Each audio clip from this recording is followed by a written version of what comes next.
I call the honourable member for Greenway. Thank you, Deputy Speaker.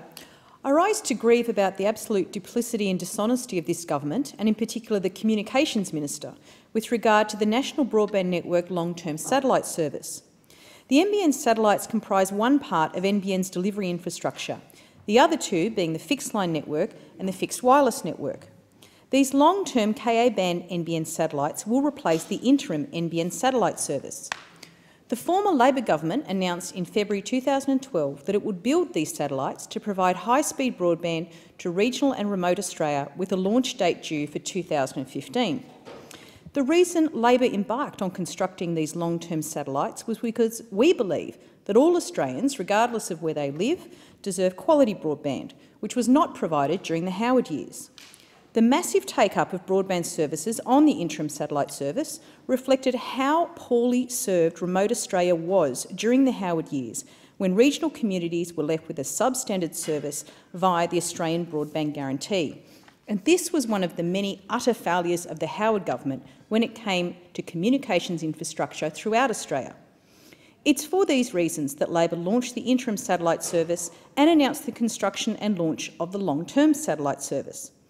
This journey took another step forward last Thursday when the Minister for Communications announced the specific launch date for the first of these satellites, saying, blasting off from French Guinea on 1 October 2015, the launch date is a huge step forward for those living in regional and remote Australia, with more than 200,000 homes and businesses set to be covered. The NBN long-term satellite service will be a game changer for those living in the bush and will help bridge the digital divide currently experienced by many. But the Minister's description of the long-term satellite service as a game changer, which will be a huge step forward for those living in regional and remote Australia, came as somewhat of a surprise to me. That's because when the member for Wentworth was the Shadow Minister for Communications on a crusade to demolish the NBN, he condemned these satellites as a Rolls-Royce solution and wasteful spending. What was then wasteful spending is now a game changer for regional and remote Australia. The inconsistency is breathtaking. But the Minister's contempt for the long-term satellite service didn't stop there. In 2012, the member for Wentworth argued that NBN Co should be renting capacity on existing satellites rather than building and launching its own satellites. He said, there is enough capacity on private satellites already in orbit or scheduled for launch for the NBN to deliver broadband to the 200,000 or so premises in remote Australia without building its own. He also said at the time, once again, the NBN is investing more than is needed to achieve its mission. And he wasn't done there, tweeting on the 7th of February 2012, why buy when you can rent? But as we all know, he was wrong about existing capacity being sufficient to provide broadband, and you don't need to take my word for it. Optus contradicted the Minister on this at the time. As reported in the Sydney Morning Herald on the 13th of February 2012, we see the example of what I call the Turnbull triumvirate, where he criticises, then he takes credit, and then he blames everybody else. Have a look at Lucy Battersby's story, NBN satellite stoush. Malcolm Turnbull wrong, says Optus. Optus Chief Executive Paul O'Sullivan has defended NBN Co's decision to construct and launch its own satellites, saying his company would not be able to provide the same quality of broadband service on its existing commercial satellites. The satellites which NBN Co is building are specifically built to carry broadband traffic, while Optus's satellites are designed to carry television and video services, O'Sullivan explained. But, as I again quote from the then opposition member, Opposition Communications spokesman Malcolm Turnbull last week criticised NBN Co for building new machinery instead of buying capacity on existing services. When these two NBN satellites are launched, there will be huge spare capacity on them, he said.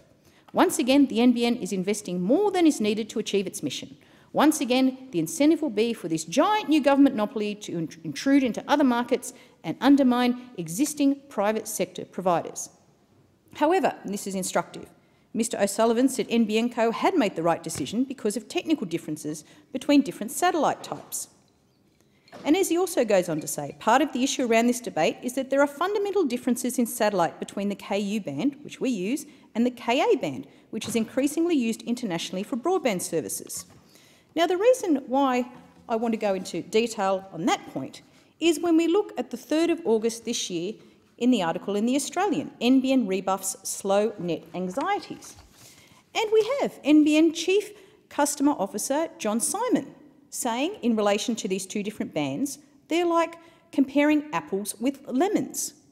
He says, the interim service involves leasing bandwidth from other providers to deliver a temporary service to around 32,000 customers. By contrast, the long-term service will see 2 dedicated satellites launched into space purely to serve the needs of broadband users in the bush. Mr Simon described the long-term service as a real game changer for rural and remote customers. And it goes on to say in this article, Communications Minister Malcolm Turnbull also sought to distinguish between the interim and long-term services, blaming in a blog post to appear on his website today the previous Labor government. Of course he did. He's probably writing one right now. I also refer to the satellite scheduled for launch that was referred to by the member for Wentworth at the time was Newsat's Jabiru. Newsat has since gone into liquidation. As the Sydney Morning Herald reported in April this year, NBN Co's former chief executive has defended the decision to build its own satellites as the much-touted private sector alternative, Melbourne-based Newsat, files for bankruptcy and heads into voluntary administration amidst allegation of mismanagement and misspending. Newsat was repeatedly mentioned as a private sector solution for NBN Co's satellite service for several years by its chief executive and even by Communications Minister Malcolm Turnbull, who described the company as pretty capable. What an eye to the future from this minister. We saw this lack of vision, this lack of forward planning in the minister's much criticised cost-benefit analysis of the NBN, and just reflects what an eye to the future this minister does not have. We know that from the cost-benefit analysis, which somehow concluded that Australians' bandwidth needs will actually decrease over time. According to the minister, in 2023, less than 10 years' time, the bandwidth requirements of the median household will be 15 megabits per second. As the CEO of Singapore Telco My Republic, Malcolm Rodriguez, said last week to the AFR, I don't know what the government is doing on the other policy fronts, but on this, that is their management of the NBN, they've completely stuffed it. More and more Australians will leave the country looking for jobs and you'll continue to be a resource-based economy. The hope of building IT jobs and a digital economy will be kind of more difficult to achieve. Fortunately, the contracts for the build and launch of these satellites had been finalised and this government wasn't able to tear them up. Labor's new satellites will transform health and education delivery for the bush and improve the way businesses do business. Labor understands that broadband is an essential utility, like electricity or water. That's why we commission these satellites, to give people in remote areas the benefits of broadband. We have been completely consistent on the need for these satellites and on the need for a national broadband network that will deliver fast, reliable and affordable broadband no matter where Australians live or do business. Unfortunately, this Minister for Communications has not been so consistent. I would also like to note, talking about inconsistency, this minister waxed lyrical in opposition about transparency, but he's also been caught removing some of his more critical NBN satellite posts on this very issue from his website. Trying to do a search for this, for one entry from February 8, 2012 screams, satellite deal, more wasteful NBN spending. Try and go and find this on the minister's website, like I did recently. It appears to have been removed. But as the minister is finding out, the internet never forgets, and this post has been archived for all of us to see. We know that delivering the NBN is critical to people, to businesses, irrespective of where you live or work.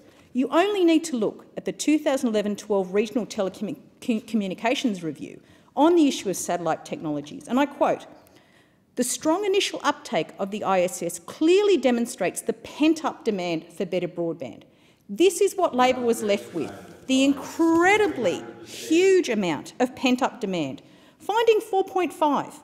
The NBN interim satellite service offers an immediate improvement in high-speed broadband availability to people and businesses in regional Australia.